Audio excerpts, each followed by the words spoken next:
Apa itu khusyuk? Bagaimana cara khusyuk? Bagaimana kita mengetahui bahwa kita sedang dalam keadaan khusyuk? Ada orang berpendapat, kata dia, kalau dia sudah sholat, dia tidak lagi di masjid Bumi Asri, sudah naik ke Sidratul Muntaha. Aku kalau sudah sholat, sudah putus makrifatku, udah tak ada lagi nampakku, udah tinggal aku sama Tuhan aja lagi berdua. Sekarang kita tengok sahabat Nabi Sallallahu Alaihi Wasallam. Waktu itu Nabi sakit. Waktu Nabi sakit, maka imamnya Abu Bakar. Mereka pun sholat. Imam Abu Bakar. Tiba-tiba Nabi datang dari kamarnya. Mohon maaf, ini mimbar, ini mihrab, kamar Nabi di samping. Mohon maaf. Inilah agak-agaknya beginilah makmum. Tiba-tiba datang Nabi dari kamarnya. Makam Nabi yang sekarang itu kamar Nabi. Nabi datang. Pas Nabi datang, maka makmum memukul tangan. Mau ngasih tahu Abu Bakar bahwa Nabi dah datang. Kan tak mungkin dibilang Abu Bakar, Nabi datang tuh.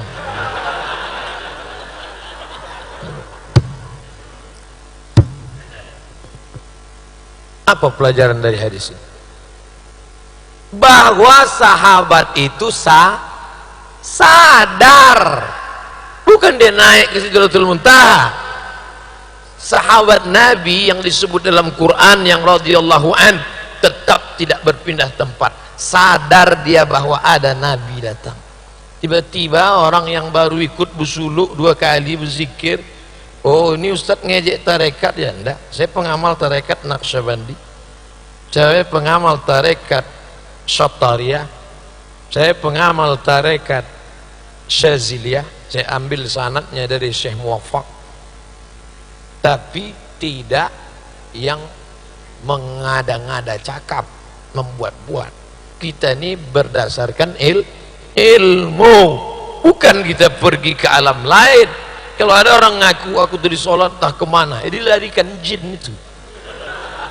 Dia tetap sadar di tempatnya.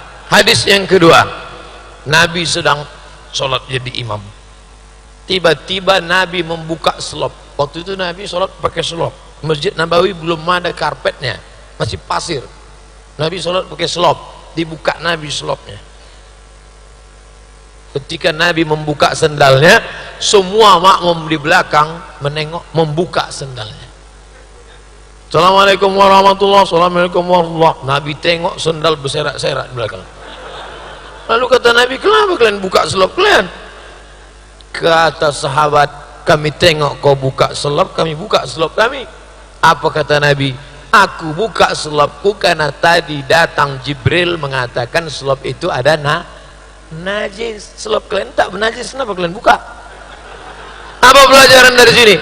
Bahwa sahabat itu tidak kehilangan kesadaran. Dia tetap menengok sendal Nabi lepas. 3. Uqtulul aswadaini fis shalah. Kalau kau sedang sholat, bunuhlah 2 yang hitam. Kalau sedang sholat, bunuh 2 yang hitam. Apa yang dimaksud 2 yang hitam?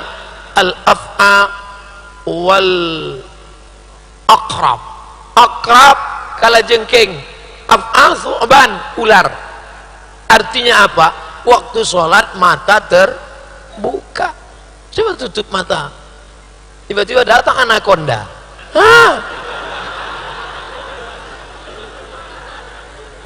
Sholat tidak kehilangan kesadaran, tapi sholat orangnya tetap mengingat Allah. Udah jelas.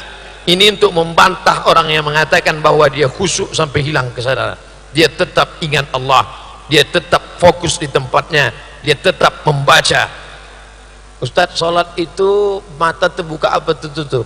Mata terbuka. Tapi kalau tak fokus, tak khusyuk, boleh ditutup.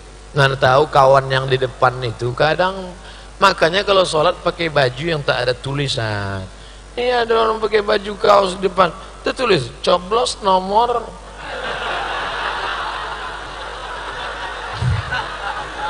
Itulah mata khusyuk. Udahlah datang terlambat, Ditulis pula di belakang, emang masalah buat lo. Mata khusyuk. Saya kalau ada yang model-model gitu saya tutup mata. Lah, lalu bagaimana caranya khusyuk? Kata Syekh Ali Tontawi ada 5. Yang pertama, ketika berwudu jangan bercakap. Makanya waktu berwudu itu saat air masuk ke mulut, makrifat hakikatnya keluarlah dosa-dosa mulut. Hadis riwayat Ibnu Majah. Saat air menyiram muka, keluarlah dosa dari kelopak biji mata. Saat air menyiram tangan, keluarlah dosa dari celah-celah tangan. Saat air mengusap kepala, keluar dosa isi kepala, otak sampai ke lubang telinga. Saat air menyiram kaki, keluar dosa dari celah-celah kaki. Kan sambil bercakap. Ini banyak orang sekarang sambil wudhu cakap. Nah, kan udah aku bilang sama dia, jangan. Tapi itulah datang juga, memang tahap apalah maksudnya. Kentut juga sama dia itu. Itulah kita khusyuk. 2, dari tempat wudhu ke tempat sholat tak boleh tasbih. Tak boleh tasbih. Tasbih itu apa? Ketak. Kalau tasbih aja tak boleh, apalagi update status. Putus kontak HP mati. Dah, tasbih boleh, tasbih tak boleh. Tasbih, subhanallah, subhanallah, subhanallah. Bro, gimana habis sholat itu jadi kita makan sana? Subhanallah, subhanallah.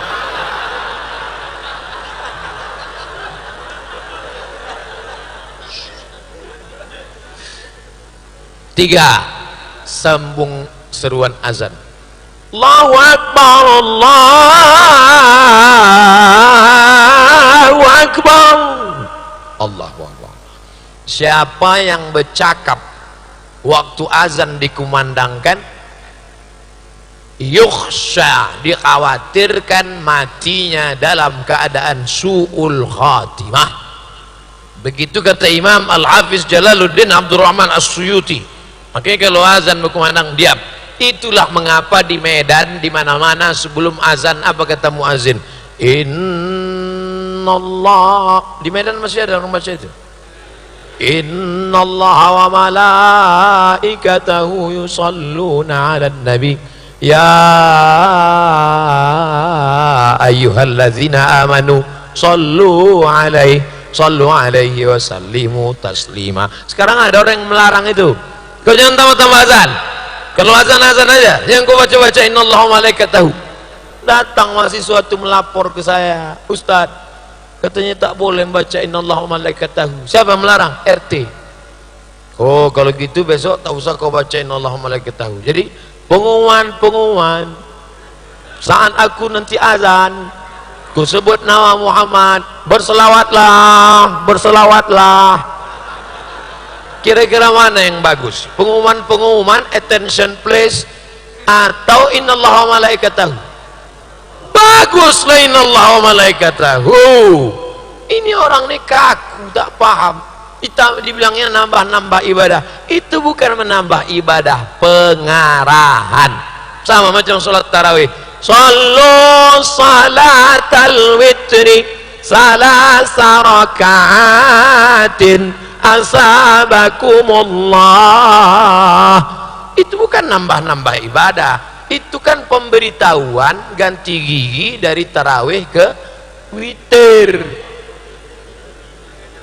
Karena orang di belakang banyak tak tahu. Coba kalau tak dibuat begitu, mak-mak di belakang kan nanya, Pak Imam, ini apa ini? Witir.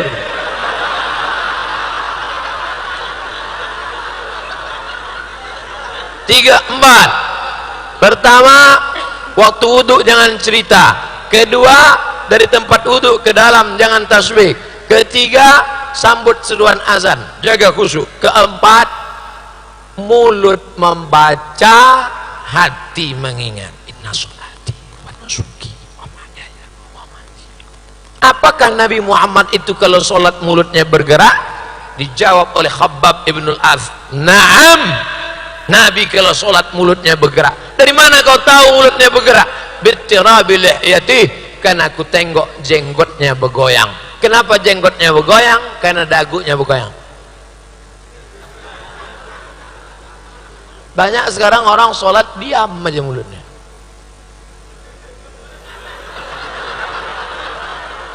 Apa dibaca ya? Baca inna salati wa nusuki wa mahyaya sami Allah rabbana lakal hamd.